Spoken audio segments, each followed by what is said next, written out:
Hey gamers, welcome back! This is the second half of my review of Alan Wake, which will attempt to comment on the game's artistic merit, as well as how it addresses the two most common controversies in games today, violence and sexuality and gender representation. So get cozy as we talk about games and culture on this episode of...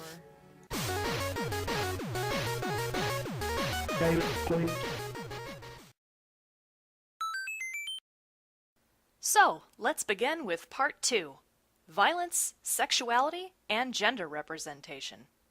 I'd like to invite you to stay at Cauldron Lake Lodge. Here, I'll attempt to answer some questions about two of the most prevalent issues in video games, and break down Alan Wake to see if it contributes to them or ignores them. Clinic is a place where...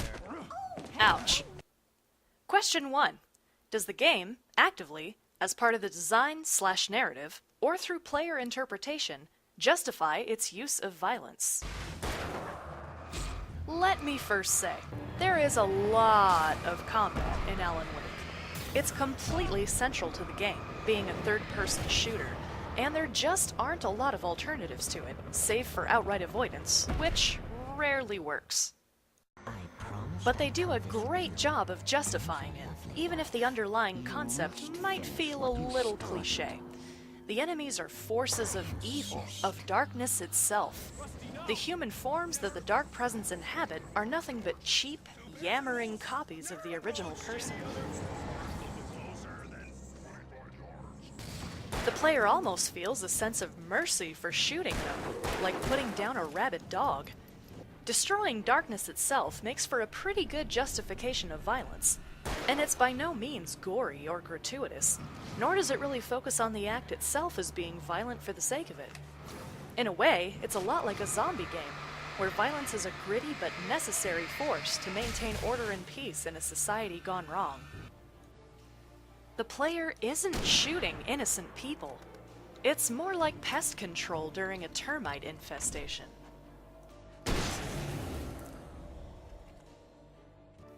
Coupled with the other pretty awesome narrative elements of the game, I didn't honestly even think about the game as being violent, and I certainly would never describe it that way to someone looking for a synopsis of the game's material. Question 2. Are sexual themes, if there are any, justified? Again, either actively as part of the design/narrative, or through player interpretation. There really aren't a lot of sexual themes in Alan Wake. Alice shows up in her underwear before their big fight at the cabin, and Alan mistakes her for the present she got him, instead of the typewriter on the table, but they're married, and it's pretty harmless. If anything, it only serves as a narrative element, to show the player that they're happily married and enjoy each other's company and presence. It makes what Alan has to go through later a lot more palpable and painful, since the player gets to see them being playful and happy. There's also a flashback where the two get cozy in their New York home, but again, it only shows the player how much Alan loves Alice. The game does a great job of justifying anything sensual as being simply a way for the player to care more about Alan and his plight once the woman he loves disappears. Seriously. I love you. Question 3. Does the game attempt to morally justify in-game violence and sexuality/gender stereotyping? Well, pretty much. Like I said, it's all pretty narrative-driven, and nothing is over the top. The one thing I noticed, however, in terms of gender stereotyping, has to do with Alice being the typical damsel in distress. Her character is a sort of mindless, vapid one, truthfully. Alan, thank you for coming here with me. I love you too. Go on. I'll promise to behave. I never much cared for her character, and I think it's because most of what we see of her is only just her phobia of the dark. Making a pretty woman vulnerable and scared was probably supposed to illustrate how frail and beautiful and worth protecting she is, but all it did was come off as reinforcing the belief that women are the weaker sex, unable to confront her fear of the dark without cowering and screeching like a rusty hinge. It just really spooked me. Mission accomplished. The key and the directions. My hero. I got some flashlights, just in case. She seems to need Alan just to function half the time. In my opinion, having that phobia be Alan's fear, not Alice's, would have created far more tension and character development, and would have portrayed Alan overcoming his phobias to save the woman he loves. Now, I'm not knocking the idea that Alan needs to go save Alice. It's just that her character is so boring, half the time I was aggravated that I was going to all the trouble. If she'd been a more powerful character, a stronger one, that was shown to be more inspiring to Alan as his muse, the game would have been better in my opinion. I don't think the game justifies this beyond the typical knight in shining armor trope, off to rescue the princess from a dragon. It's time-tested, and they needed a reason for Alan to deal with everything, instead of getting in his terribly manufactured cars and driving as far away as possible.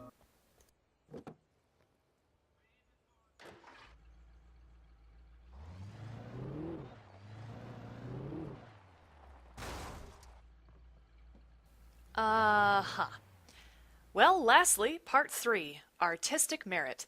Does Alan Wake attempt to comment on or reflect the human condition? Well, let's find out. Question 1. Does the game's design build in moments of contemplation? The narrative, which is broken down into 6 chapters, slowly reveals more and more about the story as the player progresses through it. The player never really has all the pieces of the puzzle at one time, so there is a lot to infer from what's happening based on the scenarios present. Gradually, either through progression of the game through play, or from Alan's intermittent inner monologue narrating the situation, the player is able to fit the pieces of the puzzle together. The lights up ahead were a good sign. Maybe I wouldn't have to hike all the way down to the gas station to find a phone. However, the addition of the manuscript that foretells the coming events to Alan actually take away a lot of speculation and contemplation about the elements of the game. It's certainly helpful as a gamer to be able to predict and prepare for the future, but it removes the element of surprise in some cases, forcing the character out of whatever contemplative state they may have been in, as the game up and describes to them the coming events. Where's my wife? I knew you were going to say that. I read it all before. You're a hell of a writer. Congratulations. There are definitely moments of collective thought, however, as the world is so vast and the inhabitants of Bright Falls so colorful and diverse that you end up wondering about their backstory and how each character interacts within the town. Wake. Oh God, I am your biggest fan. The Mental Institute scenes, for example, gave me a lot of pause for contemplation, especially since it was designed for housing and treating artists. Meanwhile, when you feel up to it, return to your room and try to write. It really is for the best. Don't you think? Unfortunately, most of my contemplation was dedicated toward trying to decipher the strange ending. I sat in quiet repose for a while, attempting to piece together the artistic values that made me reflect on Alan's condition, not unlike someone would stare at a painting in a gallery, attempting to uncover the artist's great truths. While doing so mostly served to confuse me more, I can say that the game did possess this reflection, though most of it may have been lost on me. Leaving the ending up to interpretation, though infuriating, opens the door for Alan Wake to be thoughtfully considered, and as such, passes for artistic merit more easily. Question 2. Does the game's narrative and gameplay design engage the player on an emotional level? Alice? Absolutely. Fear is a very persistent emotion throughout the game, and there were a lot of moments that outright scared me to death, mainly of the creepy, haunted jump scare variety.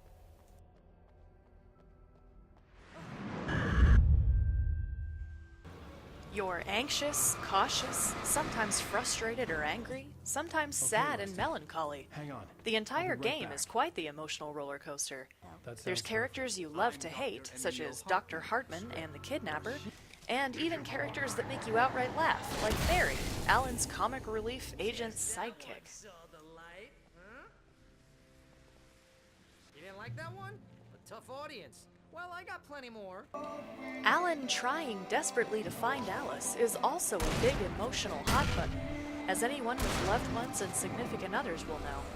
I know if my man got kidnapped or disappeared, I'd be in a horrible state, and it's part of that connection to Alan and what he's going through that makes the player care about him and his story so much. You want him to find Alice and have everything be okay again, because for a lot of us, that's a nightmare all too rooted in our deepest fears. The game also plays on the fear of the dark, which pretty much everyone experiences at least once in their lives. The axe murderers in the woods don't help much either. But definitely, whether you're sad and hopeful that Alan can find the woman he loves, or scared to death, Alan Wake is a game chock full of almost every emotion on the spectrum. Question 3. Does the narrative or gameplay design communicate significant meaning about the human condition? Write the ending to The human condition. There's light The and unalterable there's part of darkness. humanity, Cause the and effect. all-encompassing There's guilt and features there's of what it atonement. means to be a Homo But the sapien. scales always need to It can balance. also be Everything defined has as a price. human's That's where capacity things for go good and wrong. evil, our sense of curiosity, the inescapable inevitability There's a of long death, journey through the night feelings back of and isolation from our fellow humans, and so on. In that sense, Alan Wake is a great metaphor for the human condition. Love, loss, death, good, evil, the forces of light and darkness, overcoming fears and obstacles in the search of desire, even forces invading our mind and body to turn us into something we're not. All of these are found readily in the game without even needing to look. In my opinion, I think the designers put a lot of care into addressing these, especially in a horror game, which typically play on insecurities, fears, or other more unsavory parts of our human condition in order to scare us or make us relate. Alan Wake blends this with all the other necessary elements required to make it a fun, enjoyable, engaging game experience, while simultaneously speaking to the human in all of us.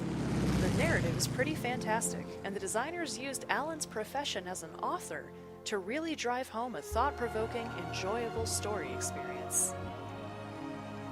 All in all, I really enjoyed the game as a piece of artistic expression, and as a great psychological thriller. The story and gameplay are great, it doesn't fan the flames of controversy, and it can be argued that it's a pretty neat work of art, too. Also, that soundtrack is amazing. Thanks for watching!